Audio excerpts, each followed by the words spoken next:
Good afternoon, everyone. My name is Caitlin Coley, and I'm the lead physical computing scientist here at PyBerry Labs. And we would like to welcome everyone to our media debriefing um, for our call to action proposal for TK Industries Robotics design team. So without further ado, let's begin the presentation.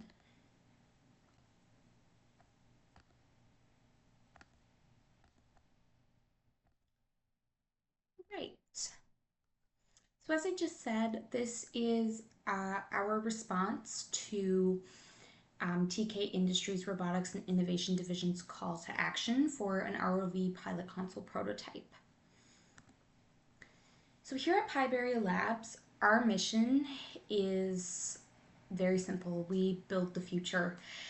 We are a Canadian engineering company specializing in Python programming, physical computing, and embedded systems. Our company designs innovative hardware and software solutions using Raspberry Pi, Explorer Hat Pro technologies, sensors, and graphical user interfaces for automation and robotics. We have experience in rapid prototyping and user-focused design, and we aim to deliver reliable, efficient, and intuitive systems that meet all of our clients' specifications. So as I mentioned at the beginning, my name is Caitlin Coley, and I'm the lead physical computing scientist here at PyBerry Labs. And I'm responsible for the design, programming, and integration of the ROV pilot console prototype. So my responsibilities include developing the Python GUI, the interfacing with the Raspberry Pi and Explorer Hat Pro, integrating the sensors and the LEDs, testing the hardware's functionality, and ensuring that all project requirements outlined by companies such as TK Industries are successfully implemented into each one of our projects.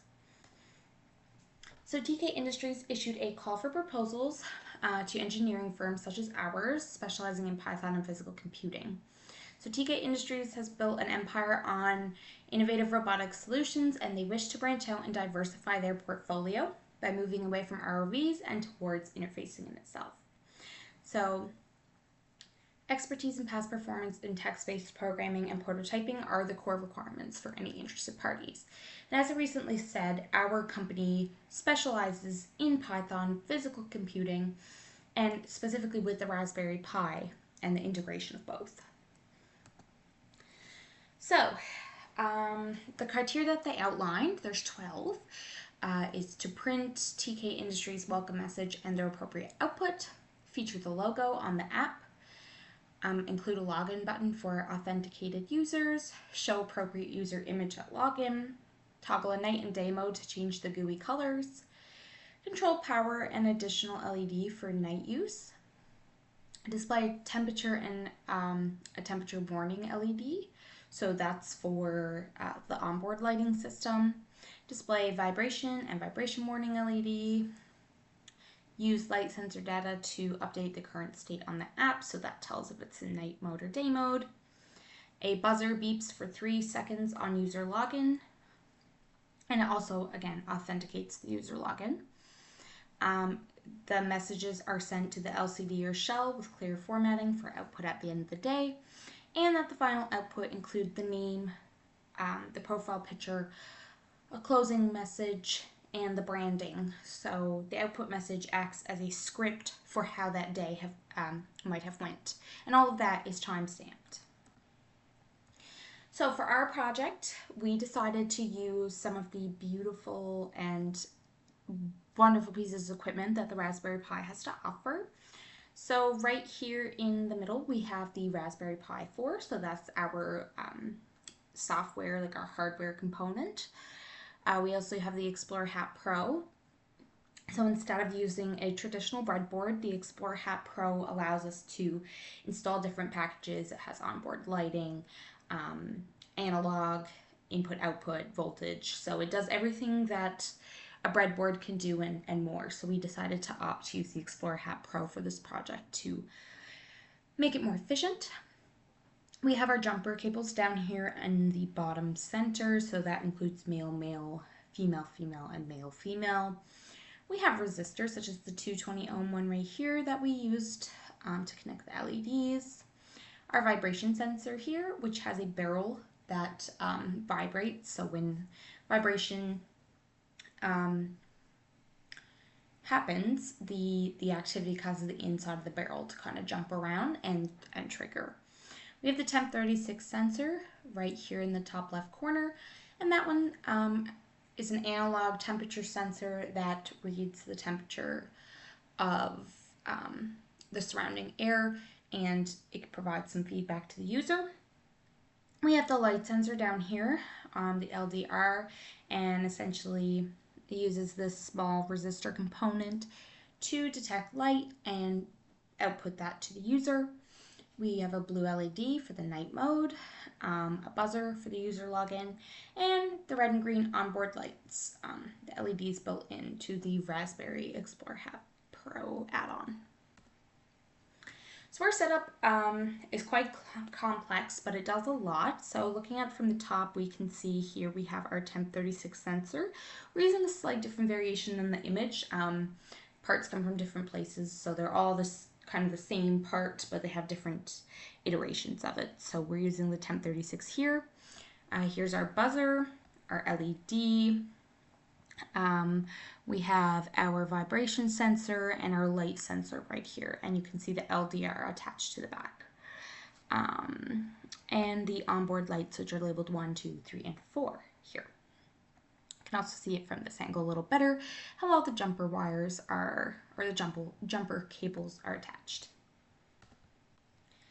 So, because the image is a little bit chaotic, we wanted to provide a more standardized means of communicating engineering and computer setup such as this. So this is a fritzing diagram, and this shows exactly how we have this wired up here. So again, we have our light sensor, our temp 36 analog temperature sensor, the blue LED, the vibration sensor, and the buzzer. So as you can see here, we have various different colors of wires that are all heading to different places. They are color coded based on where they're going, so that you can see the common wires between the different systems. So first we have the brown wire, which is going from our LED to the resistor, and it goes from the resistor rail to the 3-volt port. This 3-volt port is actually supplying 3-volt to both of these black wires as well. We have our red wire coming off our LED, which is going to output number 1. And that's so that our code can talk to output 1 and turn on the blue LED. We have the black wires, which are all heading again to that 3-volt, which is connected from that brown wire. The only reason that one is brown is to show that it's a continuation of how it goes through the resistor and into the 3-volt. We have our yellow wire, so coming off our buzzer here, our yellow wire is going to output 2. That's so our code, our Python code can connect to that output and turn on and off that buzzer. Again, black wire, 3-volt. Next we have our vibration sensor, and it has 3 different wires. So the green wire is going down to the digital input 1. Again, we can use our code to turn on input 1 and activate the vibration sensor. We have the white wire, which is heading to our ground. And we have the purple wire, which is being connected to the 5-volt power supply. We also have this purple wire here, which is acting as like a port to supply power to every wire that's here, and it gives it 5-volt power. Looking at the temp 36, we have an orange wire, which is headed to the analog input 2. We're using analog because it's an analog temperature sensor, and again, that port allows us to connect our code to the physical sensor through that port. And we have a purple wire, which is going to the 5-volt power, and a white, which is going to ground. And the light sensor, we have, again, 3 cables. So we have the white going to ground, the black going to 5-volt, and the cyan one is going to digital input 2. So the only one that's gone to analog is the temp 36, and that's because it's specifically analog. Everything else goes into the digital inputs.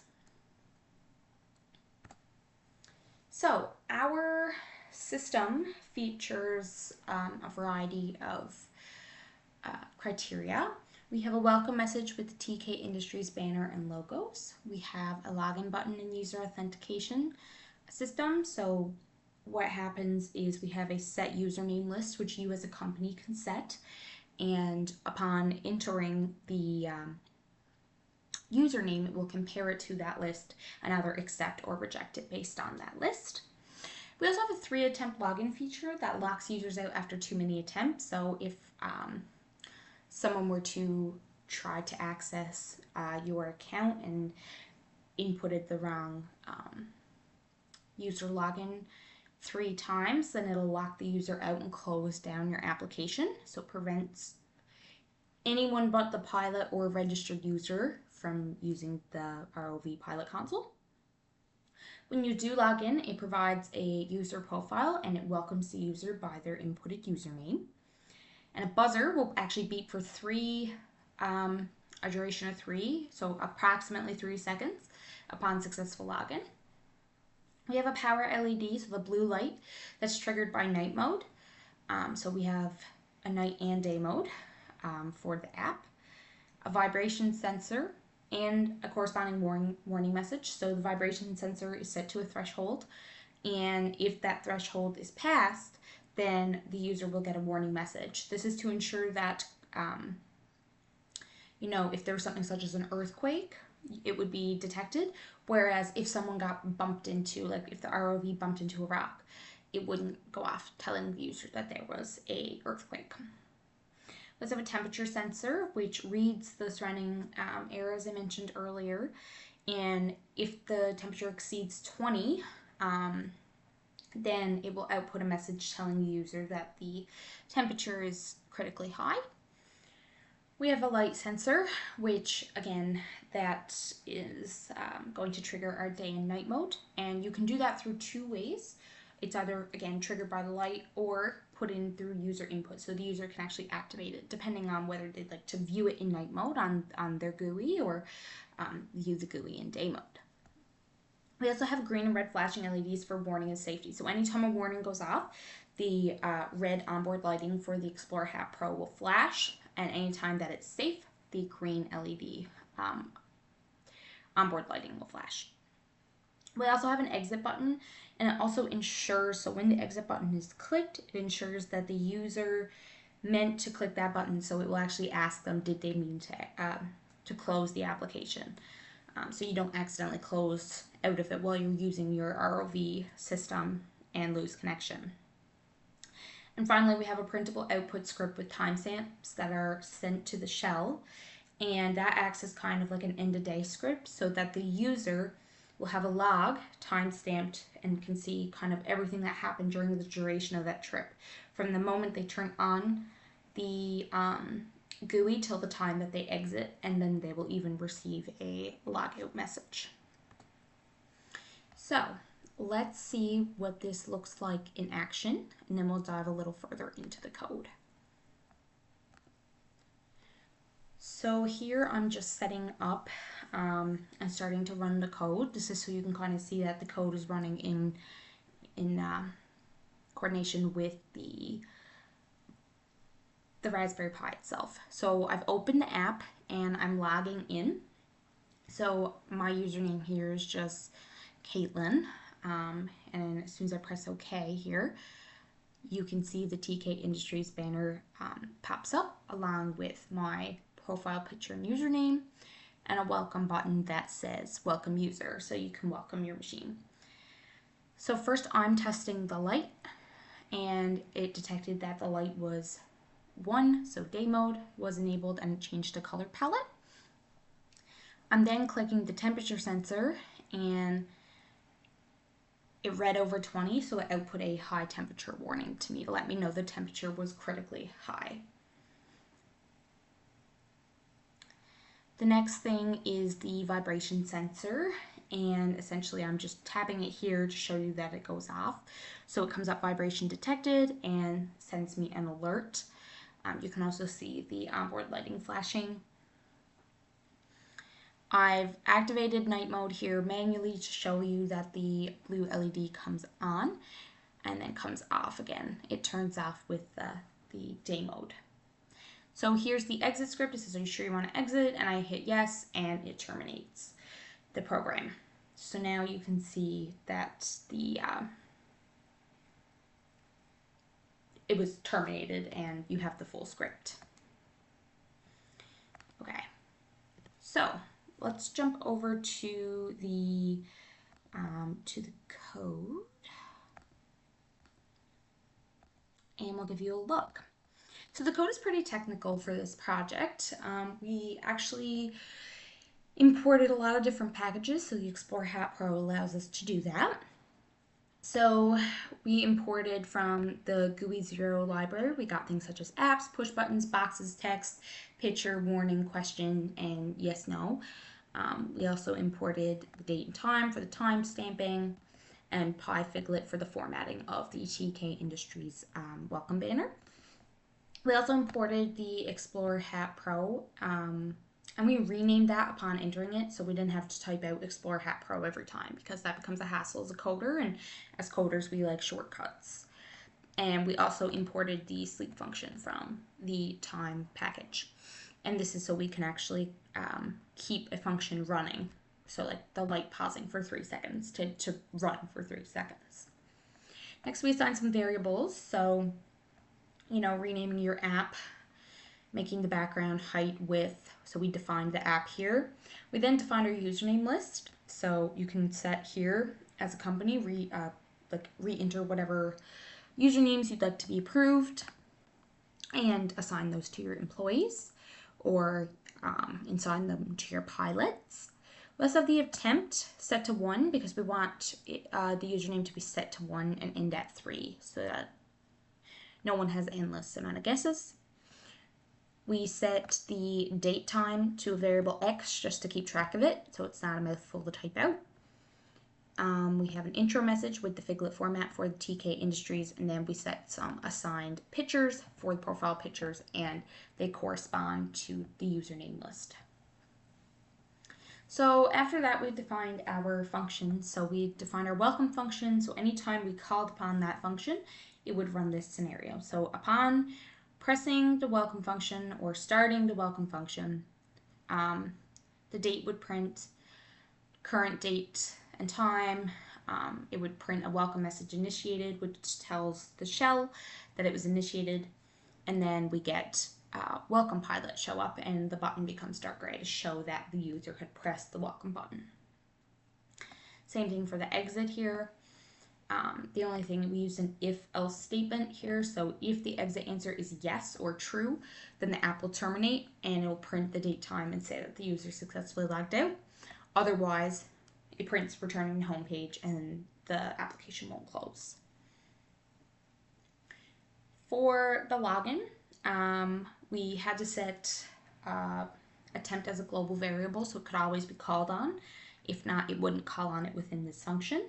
So setting it as a global variable allows it to be called on no matter what. So here we call on the attempt, print the intro message that we defined above, and of course everything we do has the date, time, prints that, and then it also here prints the attempt and attempt number. And then it asks for the username. So username equals question means it asks a box, like a box comes up for the user to input something. So this says like welcome to TK Industries username, and then the username can put in, and then we set the condition. So while the username is not in the username list and the attempt is less than 3, it will continue to increase the attempts and ask the user to input their username as the username is not found. And it'll keep asking the question over until it hits 3. If the attempt is more than 3 and the username is not in the username list, then it will lock the user out. So it warns account locked, maximum number of attempts exceeded, and then they will have to actually contact customer service or someone in management to get that fixed. If the attempt is less than 3 and the username is in the list, however, then it will print the login successful, the current operator's name, which is whatever they put in, and it prints the profile picture, the username, and it turns the buzzer on for an output. It turns on output 2, which the buzzer is connected to, and allows the button to run for a duration of 3. Turns it off, and then the color theme that I have set for my profile is displayed.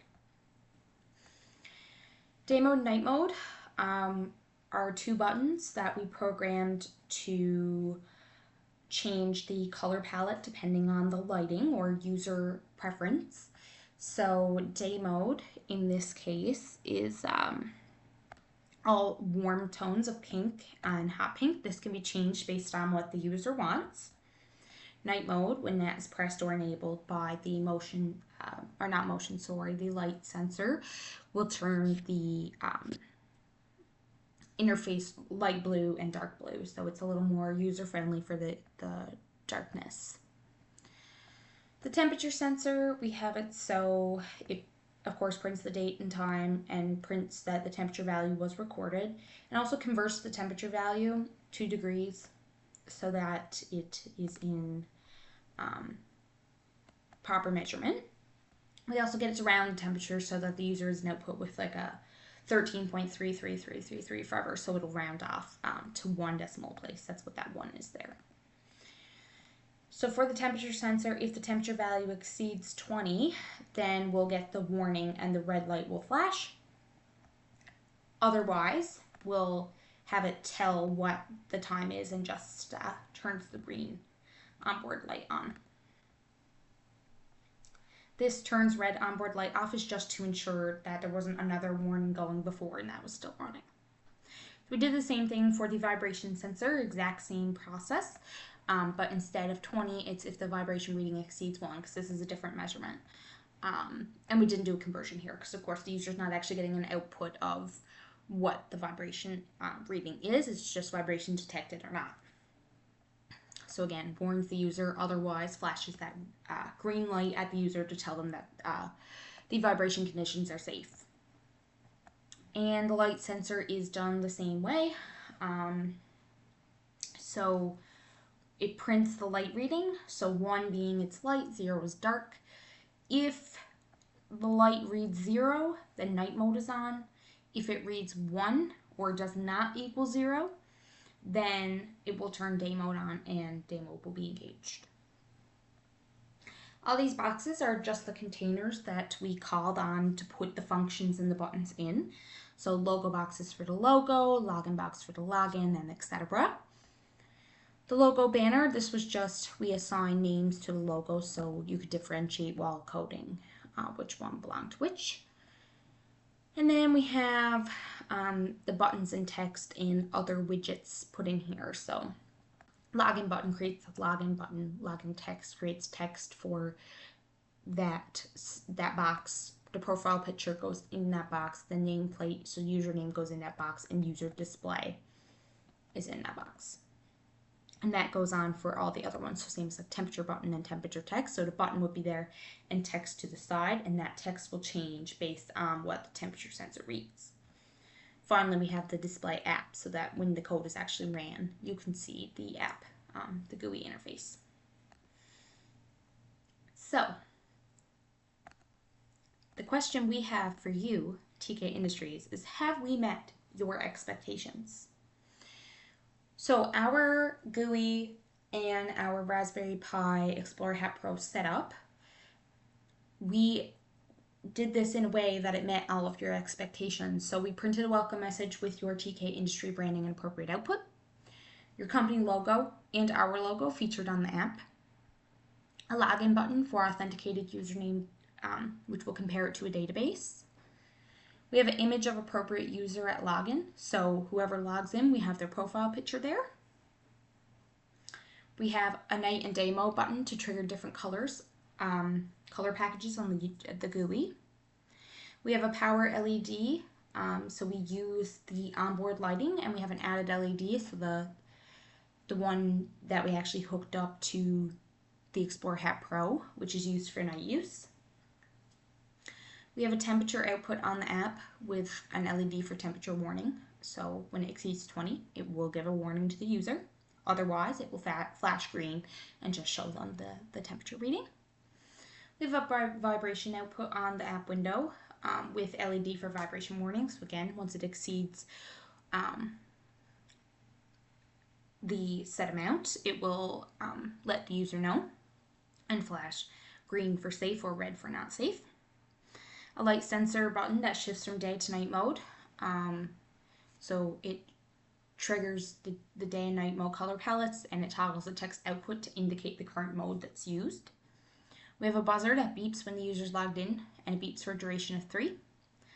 Finally, we have messages to the LCD display / the shell window, and it has appropriate line spacing and time to read, and all of those commands are time stamped. So the final output also includes the operator name, the operator picture, like you can see the operator picture was put in there, a closing message, and the branding. So we'd like to thank you for your attention today. We really hope you like what you've seen here. And on behalf of PyBerry Labs, we just want to thank you for your time. So switching back here, we really hope you saw all of your criteria within our application today.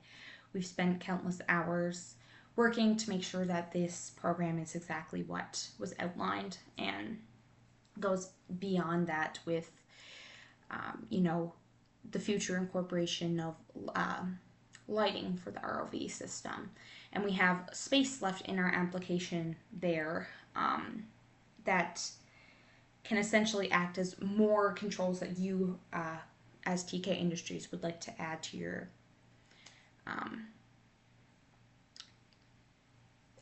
GUI in the future. Anyways, on behalf of all of us, thank you for your attention, and we really hope that you choose to work with us.